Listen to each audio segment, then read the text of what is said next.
ఉన్నట్టుండి జగన్ ఓ సామాజిక వర్గాన్ని భుజానికి ఎత్తుకోవడం ఏంటనే చర్చ ఏపీలో జోరుగా నడుస్తోందట.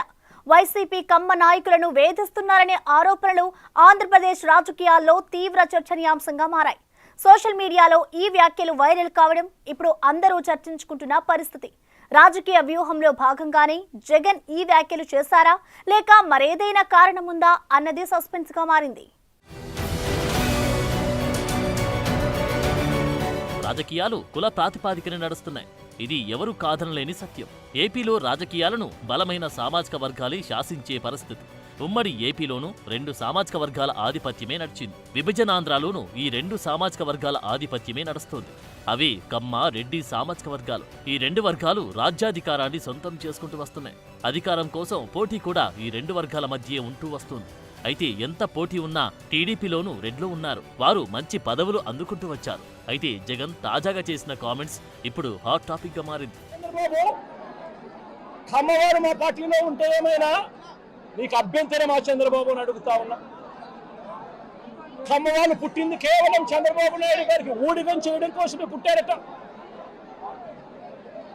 చంద్రబాబు నాయుడు గారికి ఎవరైనా కూడా ఆయన చేస్తా ఉన్న అన్యాయాలను వ్యతిరేకిస్తే, ఆయనకు వ్యతిరేకంగా ఎవరైనా మాట్లాడితే చంద్రబాబు నాయుడు గారు వారిని వెంటాడి వేధించి హింసించి జైల్లో పెట్టడం, దొంగ కేసులు బడాయించడం, దొంగ సాక్ష్యాలు సృష్టించడం, చివరికి వారు ప్రాణాలు తీసుకునేలా వారిని అవమానించడం కేవలం చంద్రబాబు నాయుడు గారికి మాత్రమే చెల్లు.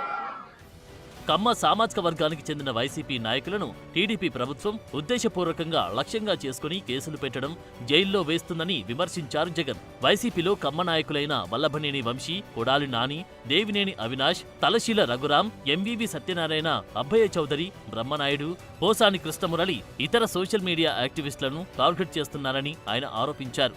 కమ్మ వాళ్లు వైసీపీలో ఉంటే అభ్యంతరమా? కమ్మ సామాజిక వర్గం ఊడిగం చేయడానికి పుట్టిందా అని జగన్ చంద్రబాబును ప్రశ్నించారు. జగన్ లేవనెత్తిన అంశాలపై ఏపీలో రాజకీయంగా చర్చకు దారితీసింది. టీడీపీ నాయకులు జగన్ ఆరోపణలు తీవ్రంగా ఖండించారు. జగన్ కుల రాజకీయాలను రెచ్చగొడుతూ రాజకీయ లబ్ధి పొందేందుకు ప్రయత్నిస్తున్నారని విమర్శించారు.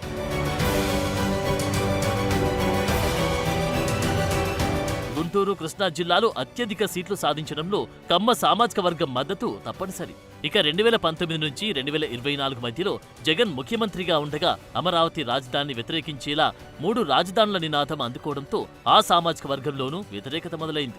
అంతేకాదు కమ్మవారికి మొదటిసారి కేవలం ఒకే ఒక మంత్రి పదవి ఇచ్చి, రెండోసారి విస్తరణలో అసలు మంత్రి పదవి లేకుండా వైసీపీ వ్యవహరించింది. రాజకీయ నాయకులే కాదు, ఆ సామాజిక వర్గానికి చెందిన అధికారుల పోస్టింగ్ల విషయంలోనూ దూరం పాటించింది. కమ్మ సామాజిక వర్గానికి చెందిన అధికారులకు ముఖ్యమైన పోస్టింగ్ల నుంచి తొలగించి వారికి తక్కువ ప్రాధాన్యత ఇచ్చారని విమర్శలున్నాయి.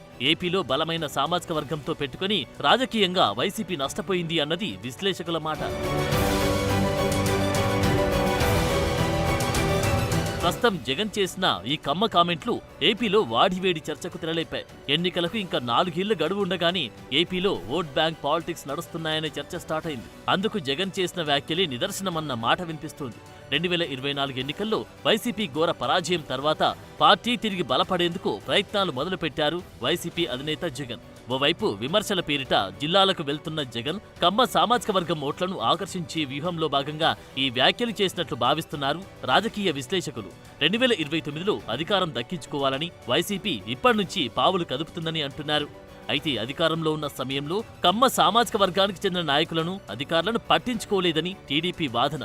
ఏది ఏమైనా జగన్ ఒక బలమైన సామాజిక వర్గానికి బాసటగా నిలుస్తూ చేసిన ఈ ప్రకటన మాత్రం వైసీపీకి మేలు చేస్తుందా లేదా అనేది భవిష్యత్ నిర్ణయించాల్సి ఉంది.